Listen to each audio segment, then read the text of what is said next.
Having a big belly cuts your attractiveness in half. Don't complain if I have an affair. It's your fault after all.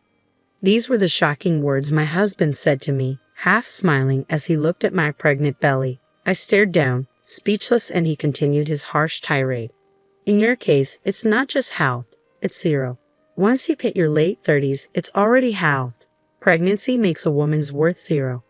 I couldn't understand what was so funny to him as he laughed alone. Tears welled up in my eyes as I realized how pathetic I felt for not seeing his true nature earlier. The despair I felt at that moment was something I would never forget. Since you quit your job and have nothing to do, make sure you take care of the house and support me, especially since you lack charm now. Otherwise, let's divorce. Divorce?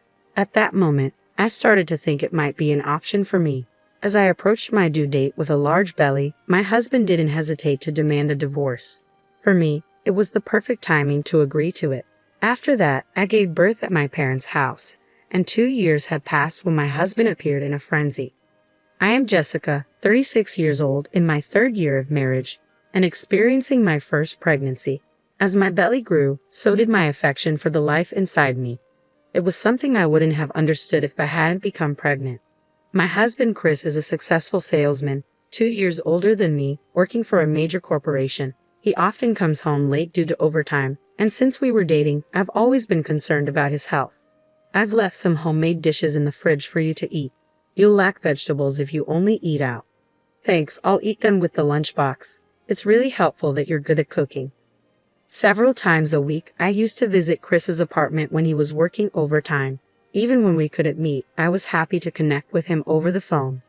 Later, I want you, Jessica, to always be by my side to support me. I believed that his proposal was a sincere expression of his feelings. He didn't say to protect me or make me happy, but to support him. In fact, Chris was hopelessly bad at household chores.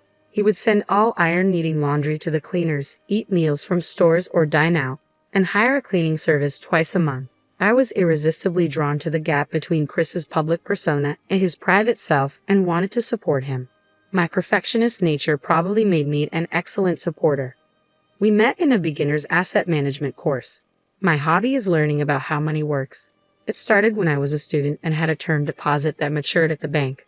They suggested I try a foreign currency deposit, and when it unexpectedly turned a profit, I found it fascinating. From there, I became interested in the mechanisms and methods of asset management, and learning about business and self-improvement related to money became my hobby. Jessica, you study about money, but you're not really interested in it, are you? What? True, I might not have realized it. It's fun to feel like I understand the world. You really are an odd one. Everyone else thought it was strange too.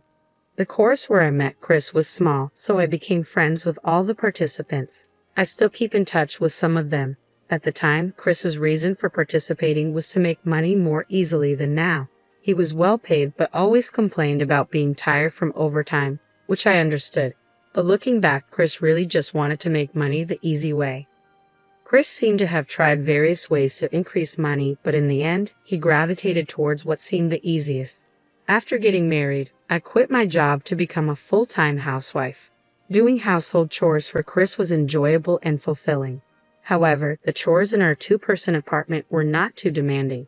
With time on my hands, I eventually decided to start a part-time job as a proofreader at a publishing company. If housework starts to slip, quit the job immediately. Despite what Chris said, I had no intention of neglecting household duties.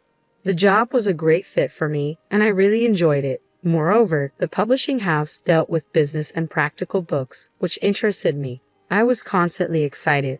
This job might be my true calling. I get to study and earn money too. A true calling? It's just proofreading text, right? You're exaggerating. Chris laughed it off, but this job led me to an opportunity that would change my life. Among the materials I proofread was a book on starting an internet business, which piqued my interest. Since Chris often came home late, I thought I could do it as a side business during those hours. The next day, I started working on my internet business with a book and my computer. Hey, this internet business seems interesting. I'm thinking of writing a blog about everything I've studied. It might be helpful to someone, I said excitedly. Your hobbyist knowledge might be helpful. Really, you think you can make money with that? Chris laughed it off. but I was engrossed in my new hobby, working on it with great enthusiasm. My perfectionist nature was fully at play here too. The first time I saw meaningful income was 6 months after I started. I was thrilled and reported it to Chris. "Ha, just $20. What's there to be happy about? That's not even enough for pocket money." I was disappointed by his reaction, but at the same time, surpassing my husband's salary became my goal, and I became even more motivated. A while after starting my internet business, I had a reunion and a drink with the friends I met in the course. When I talked about what I was doing, some were interested and others were already doing it, leading to an engaging conversation. Perhaps feeling left out, Chris suddenly started complaining about me. "What she's doing is just a game. She's not interested in money. That's why she only made $20 in half a year." I was annoyed by his demeaning tone. After getting married, she stopped being a woman. She doesn't wear makeup at home, wears sweatpants, and ties her hair like an old lady. Sitting in front of the computer, she just looks like a nerd. "Chris, stop it. Are you drunk?" I interjected. I thought I was marrying a good housekeeper, but then I realized any wife would do housework. Living off my money and turning into an old lady, I feel deceived. He spoke in a joking manner, but I was deeply hurt. It seemed like all my efforts for Chris were meaningless. "Hey Chris, are you drunk? Jessica is still beautiful, everyone. Chris is getting a bit too drunk. Maybe it's time to wrap up, Mr. Hanson," the organizer said, noticing my teary eyes. I was so emotional that I couldn't sleep that night. From the next day, I started to dress up more even at home, but in hindsight, that might not have been a good thing. After marriage, Chris demanded more care from me and occasionally made sarcastic remarks or spoke harshly. I once tried to resist, saying, "Take care of yourself. It's your fault that I turned out like this, you know. Take responsibility and look after me to the end. After all, that's pretty much the only thing you're good for." I think I was also wrong to have indulged Chris's selfishness, but the relationship I'm in now, constantly wondering, why did I marry this man, is really painful. I found out I was pregnant in the 3rd year of our marriage. We were growing apart, but our marriage wasn't completely void of intimacy. It had been a while since I had eagerly awaited Chris's return. When I told him about the pregnancy with a smile, he clearly showed his displeasure. "Ha, who said you could get pregnant?" His furrowed brow was unmistakably one of discomfort. "You married me to take care of me, right? Who's going to take care of me when the child is born?" I had hoped that having a child might help us rebuild a happy family despite our differences. It was a real shock to realize he had been thinking of me as just a housemate or servant all this time. "I didn't want a child yet. Sorry, but you'll have to abort this time." I was momentarily breathless at his unbelievable words. I had always had irregular periods and knew I had a less fertile constitution. There was no guarantee I could get pregnant again. "Please let me have this child. I won't trouble you, Chris," I pleaded desperately. This might be my only chance to get pregnant. My heart was racing, making it hard to breathe. "It's a nuisance that you're pregnant. Here's the deal. If you use pregnancy as an excuse to slack off at home, then you'll either have an abortion or we'll divorce. After the birth, you're taking 100% care of the kid. It's your choice to have it after all." Despite his harsh words, I was relieved to have his permission. But could I really take care of a baby and support Chris at the same time? I was full of anxiety, yet I couldn't let go of the hope that seeing our child might change him. With the pregnancy, I quit my part-time job and put more effort into my internet business. I had been running it for over 2 years and had a stable income from the first blog I started. I had recently come close to reaching my goal of earning as much as my husband's salary. Since that drinking party, Chris had been averse to hearing about my work. "Don't ever talk about that in front of me again. It irritates me." Perhaps he despised people who could make easy money even though he wished for it. In the end, I never had the chance to discuss my current situation with him, nor did he show any interest in hearing about it. Keeping it to myself led to a good outcome later, but at that time, I was left feeling isolated and anxious. I was frustrated not being able to share my joy. By the 5th month of pregnancy, my belly had visibly grown. One weekend morning, while drinking coffee, Chris looked at my belly and said something shocking with a half smile. "A growing belly hides your attractiveness. Don't complain if I have an affair. It's your fault for getting pregnant." Hearing my beloved husband declare infidelity because of my pregnancy hurt me deeply. Chris continued to twist the knife. In your case, it's not just halved, it's zero. Your value as a woman halves the moment you hit your late 30s. Pregnancy makes it zero. I couldn't understand what was so funny to him, that he couldn't rejoice in the new life inside me, and instead ridiculed my changing body. My despair deepened, still holding out hope for him. Since you quit your job and have nothing to do, make sure you take care of the house and support me, especially since you lack charm now. Otherwise, let's divorce. Divorce? This must be Chris's true nature. I felt so pathetic for not realizing it before we got married. Divorce started to seem like a real possibility. Having quit my part-time job to focus on my internet business, I now easily earned more than Chris's salary. I could live comfortably even if we divorce. After his laughter, as Chris was getting ready to go out, I asked him where he was going. I don't need to tell you, do I? Maybe I'm going to see my mistress. Chris left the house laughing cheerfully. It wasn't a maybe, he was definitely going to meet his mistress. I had known about it for a while, thanks to a friend. You were at the theme park the other day, right? I wanted to say hi, but it was so crowded. I only saw Chris's face, but the woman with him was wearing a white dress, right? You two still seem so close after marriage. I'm envious. Remembering that conversation still pains me. Despite resenting Chris for causing me so much suffering, my heart still aches.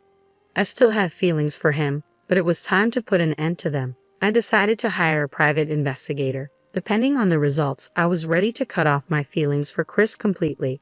As I approached my due date, Chris, without hesitation, demanded a divorce just as I was about to give birth. If this had been the old me, I would have probably broken down in tears, fearing the future. But now, things were different. I secretly smiled, knowing it was the perfect timing for me too.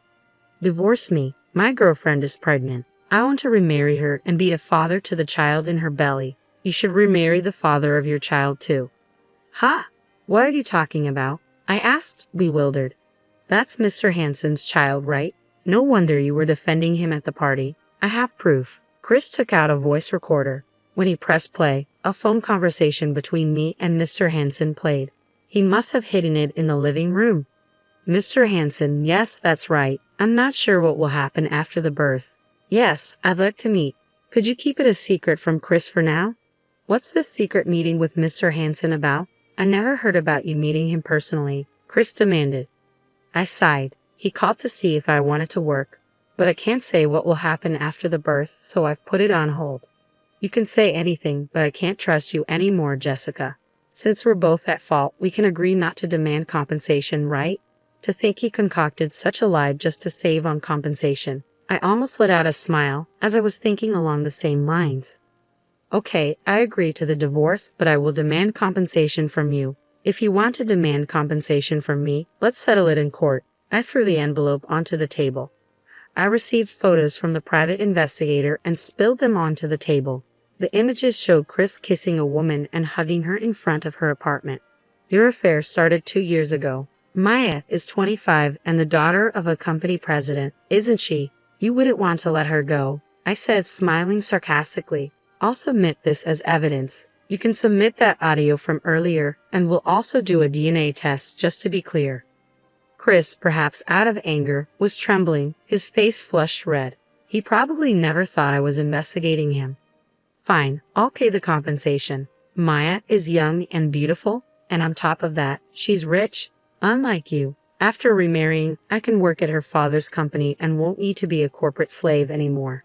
So this is what Chris really thinks, I thought, catching a young wealthy woman to make an easy fortune. I'm sick of a woman like you. I want to raise the child with Mia. When I was pregnant, he said he wasn't ready for children yet. Is this the irony of fate? Even though I thought I was over it, my heart constricted at that moment. I'll claim compensation, but if you promise never to call yourself a father to this child, I won't ask for child support. Really? Then let's do that. That child isn't mine, and make sure you never show up in front of me again. Even though it was what I wanted, hearing those words from Chris cut deeper than I imagined. Never involve yourself with us again. And about the division of property. No division of property. We're divorcing on mutual agreement, right? I was relieved he said it before I had to. All right, I'll prepare the divorce agreement. It's for the best for both of us, isn't it? Yes, no, let's make it an official document. I don't want any complications about money later on. Chris must have known deep down that the child in my belly was his. Later, we officially settled the divorce, covering compensation, child support, and property division. Chris tried to skimp on compensation, just as I didn't want to give any of my money to a man who belittled my work. I moved back to my parents' house and safely gave birth to a girl with their help. I was able to continue working while raising my child, thanks to my internet business. Nearly 2 years after giving birth, I received several calls from an unknown number. Wondering who it could be, I answered the phone. "Jessica, what's this about? Explain." His shout was so loud that I instinctively moved the receiver away. "Ah, he found out," I thought, sighing with irritation and annoyance. It was Chris. "I heard you're successful, making over $110,000 a month. Is it about that internet business you mentioned before? Then you should have told me. It's joint property, right?" Chris ranted loudly, contradicting his previous stance against discussing it.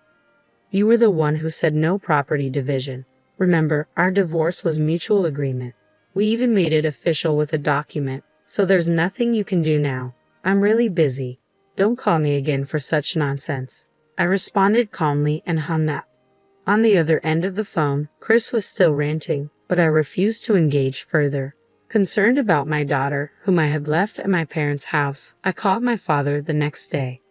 Apparently, Chris had stormed into my parents' house in a frenzy. "I was deceived by Jessica.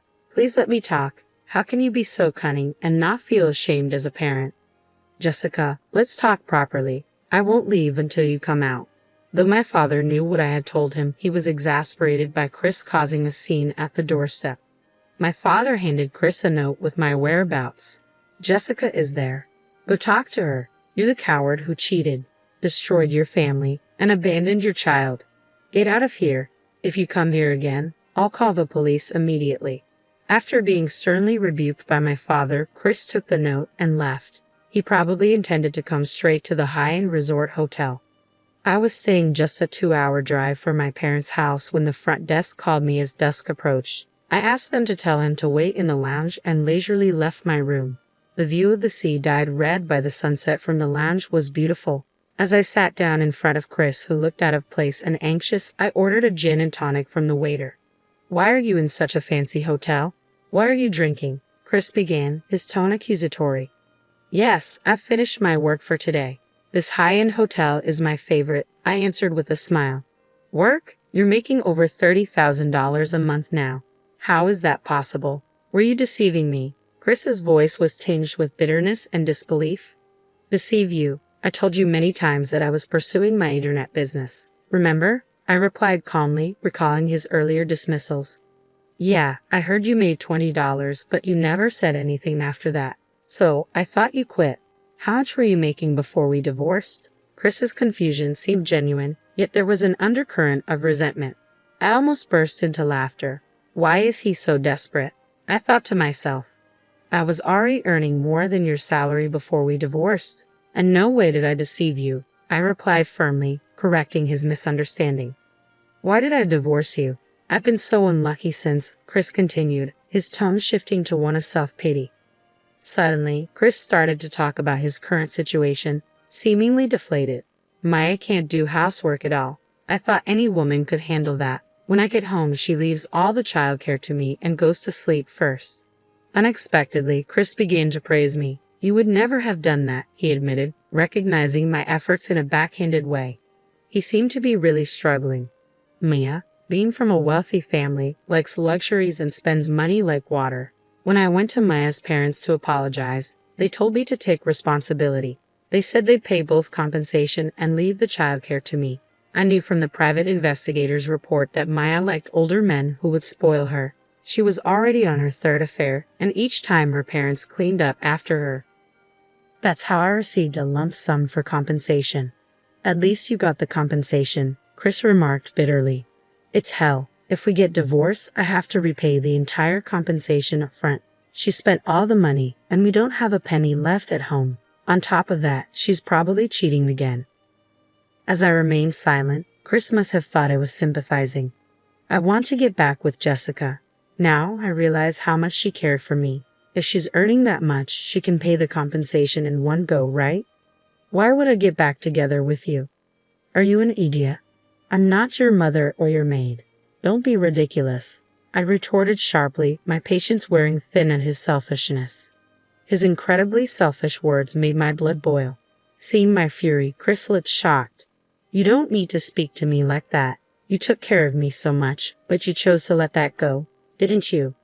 The gin and tonic I ordered arrived, and regaining my composure, I took a deep breath and spoke in a calm but firm voice. We promised never to involve each other in our lives again, didn't we? I have no intention of helping or getting back together with a scumbag like you. After the call, I drank my gin and tonic in one gulp, slamming the glass down on the table. I'm going abroad next week. My work can be done from anywhere, and I keep making money even as we speak. That's the system I've built. And just to correct you, my monthly income isn't $10,000. It's $30,000. If you ever show up at my parents' house or let my daughter see you, you'll pay the agreed-upon penalty of $50,000 in one lump sum, I added firmly, leaving Chris gaping and speechless as I walked away. The divorce agreement stipulated that if Chris showed his face to our daughter or if she went to see him, we'd each pay a $50,000 penalty. This would surely be the last time I ever saw Chris. Finally, I felt completely relieved. Chris continued his marriage with Mia, but it wasn't the life he had dreamed of. He was burdened with caring for Mia's troublesome daughter by her parents. Unable to change jobs from his overworking company, he looked worn out from balancing work and childcare every day. Despite everything, I hoped he would learn the difficulty and joy of caring for someone through parenting. Mia was reportedly involved in another affair and being sued for compensation by the wife of her partner. But it was unclear if Chris had the ability to pay. Perhaps Chris would decide to divorce for the sake of the child. As for me, my work was thriving, and I was being invited to give lectures in various places. It felt great to help others with what I had learned and practiced. It all started when Mr. Hansen invited me to speak about my approach to work at a study session he was organizing. It was the same discussion we had during the bugged phone call. I still maintained a good business relationship with him. My daughter was growing up fast, turning into a wonderful child, much to my pride as a parent. Despite the hardships, I learned a lot from my marriage with Chris. If I wanted my daughter to grow well, I knew not to be overly protective. I planned to continue watching her grow, respecting her independence.